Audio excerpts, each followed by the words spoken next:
আমি রবের উপর ঈমান এনে আমার রবকে পাওয়ার জন্য নামাজের মুসল্লায় দাঁড়ায় গেছে, তোমরা সাক্ষী থাকো আমি আমার বান্দার প্রতি সন্তুষ্ট, আমি আমার এই বান্দার জিন্দেগির সমস্ত গুনাহগুলো মাফ করে দিলাম। মহান রবের রবকে খুশি করার জন্য নামাজের মুসল্লায় দাঁড়ায় যায়, মহান রবকে খুশি করার জন্য সে কান্নাকাটি করতে থাকে নামাজের মুসল্লায়। আল্লাহ তাআলা ওই ব্যক্তিকে 10টা পুরস্কার দিলেন। 1 নম্বর হলো আল্লাহ তাআলা এই তাহাজ্জুদ গুজার বান্দা অথবা এই তাহাজ্জুদ গুজার বান্দিকে আল্লাহ তাআলা এমন তাকওয়া শক্তি দিয়ে দিবেন, দুনিয়াতে চলার পথে সকল প্রকার গুনাহ থেকে আল্লাহ তাআলা তাকে হেফাজত করবেন। সুবহানাল্লাহ। 2 নম্বর হলো যে ব্যক্তি নিয়মিত পেটে তাহাজ্জুদের সালাত আদায় করবে, আল্লাহ তাআলা আফজালুস সালাতি বাদাল ফরিদ ওয়া কিয়ামুল লাইল, মহান রব বলেন ফরজ নামাজের পরে সবচেয়ে গুরুত্বপূর্ণ নামাজ হলো তাহাজ্জুদের নামাজ। ফরজ নামাজের পরে সবচেয়ে গুরুত্বপূর্ণ নামাজ তাহাজ্জুদের নামাজ।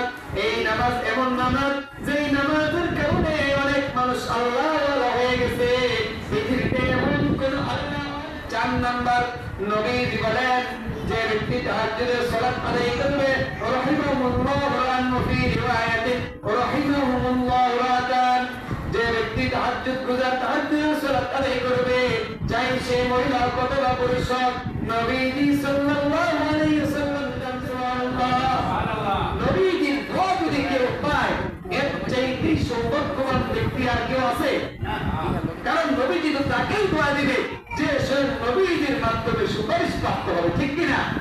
যে নবীজির মাধ্যমে নবীজির হাতের মাধ্যমে আমাদের ময়দানে মানুষের মস্তক যখন গলে গলে করতে থাকবে, মস্তকের মধ্যে যখন মানুষ কেউ হাঁটুডুবু খাইতে থাকবে, এক হাঁটু পানির মধ্যে, কেউ এক মাজা, কেউ এক কোমর, কেউ পানির মধ্যে সাঁতরাইতে থাকবে, এমন অবস্থায় মানুষ পিপাসায় কাতর হয়ে যাবে। ওই সময় যদি নবীজি সাল্লাল্লাহু আলাইহি ওয়াসাল্লাম ইন্না তাইনাকাল কাউসার, আল্লাহ তাআলা নবীজিকে যেই ধরনের কাউসার দিয়েছেন, এখন থেকে যদি এক গ্লাস পান করে নয় জান্নাতে যাওয়ার আগ পর্যন্ত এই ব্যক্তির আর পিপাসা লাগবে না। সুবহানাল্লাহ। তাইলে নবীজি যদি কার জন্য দোয়া করে এই চাইতে সৌভাগ্যবান ব্যক্তিকে আর দুনিয়াতে আছে? আমার মনে হয় দ্বিতীয় নাই। 5 নাম্বার কোন ব্যক্তি যদি গভীর রাতে তাহাজ্জুদের সালাত আদায় করে ফাইন্নাহু দারুস সালিহিন, মহান আল্লাহ তাআলা ওই ব্যক্তিকে নেককার অন্তর্ভুক্ত করে নেন। সুবহানাল্লাহ। নেককার যত লোক আছে তাদের অন্তর্ভুক্ত করে দিবেন আল্লাহ তাআলা। 6 নাম্বার হলো মাতরাতুল লাকুম বিলা রাব্বিকুম, আল্লাহ তাআলা মহান রব্বুল আলামিন আল্লাহ তাআলার নিকট প্রাপ্ত বান্দা সে হয়ে যায়। গভীর রাতে উঠে যখন সে তাহাজ্জুদের মুসল্লায় দাঁড়ায়, চাই সে মহিলা অথবা পুরুষ, নামাজের মুসল্লায় দাঁড়ায় আল্লাহ তাআলার নিকট যখন কান্নাকাটি করে, আল্লাহ তাআলা তাকে নিকট প্রাপ্ত বান্দা হিসেবে কবুল করে নেয়, আল্লাহ তাআলার কাছের বান্দা হয়ে যায়। সুবহানাল্লাহ।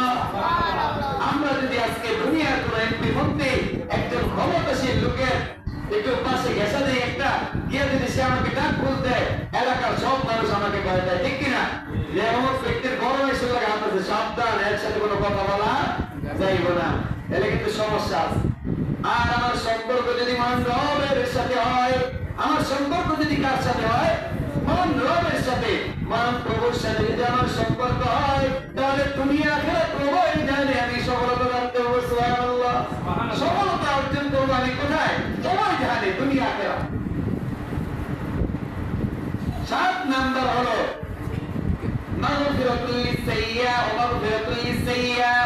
আল্লাহ নবী বিশ্বনবী সাল্লাল্লাহু আলাইহি ওয়াসাল্লাম যে হাদিস বর্ণনা করেছেন, এই হাদিসের ব্যাখ্যা লিখে 10টা পুরস্কারের 7 নাম্বার হলো শরীর থেকে রোগ মুক্ত করে দেয় তাহাজ্জুদের নামাজ। সুবহানাল্লাহ। অনেক ব্যক্তি এমন আছে কিনা ডাক্তারে কোনো কাজ হয় না, 4-5 বছর 10 বছর ধরে ডাক্তার দেখাইতেছে, কোনো কাজ হয় না, ঠিক কিনা? তারা যদি এটা অ্যাপ্লাই করে প্রত্যেকদিন গভীর রাতে মহান রবের জন্য মুসল্লায় দাঁড়িয়ে যায় আর আল্লাহ তাআলার নিকট যদি চায়, আল্লাহ আপনি আমাকে পরিপূর্ণ সুস্থতার নিয়ামত দান করেন, তাহলে সুস্থতার নিয়ামত দান করবেন কে? আল্লাহ। কে? আল্লাহ। আল্লাহ তাআলা তাকে পরিপূর্ণ সুস্থতার নিয়ামত দান করবেন, পরিপূর্ণ সুস্থ সন্তুষ্ট প্রদান করবেন সুবহানাল্লাহ। 8 নাম্বার হলো আল্লাহ তাআলা মহান রব্বুল আলামিন বলেন ওয়ামাগফিরাতুল লিসসাইয়্যাত, গুনাহ থেকে পরিপূর্ণ পরিত্রাণ দিবেন, মুক্তি দিবেন সুবহানাল্লাহ।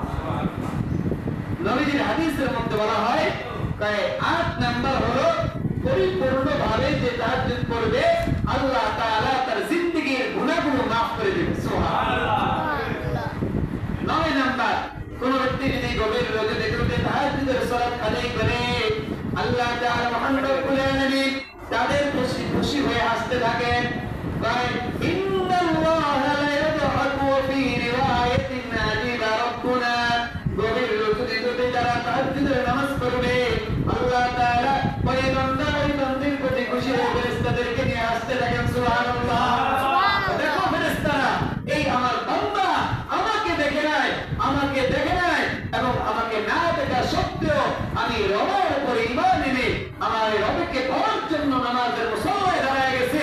তোমরা সাক্ষী থাকো আমি আমার বান্দার প্রতি সন্তুষ্ট, আমি আমার এই বান্দার জিন্দেগীর সমস্ত গুনাহগুলো মাফ করে দিলাম সুবহানাল্লাহ।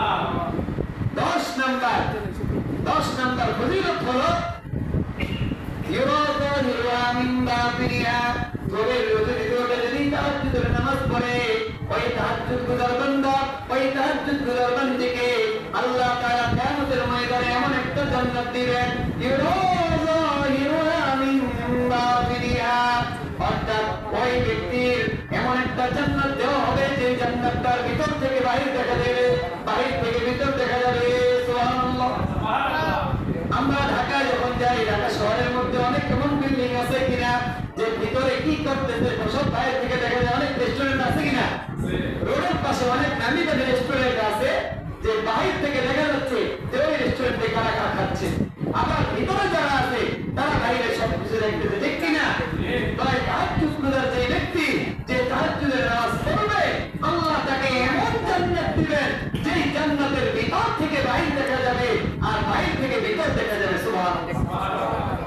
তাহলে এই চেয়ে সৌভাগ্যবান ব্যক্তি আর কেউ হতে পারে যে দুনিয়াতে একটু কষ্ট করলো বটে কিন্তু আল্লাহ তাকে দুনিয়াতে তো দিবেন আখিরাতেও তাকে দিবেন সুবহানাল্লাহ।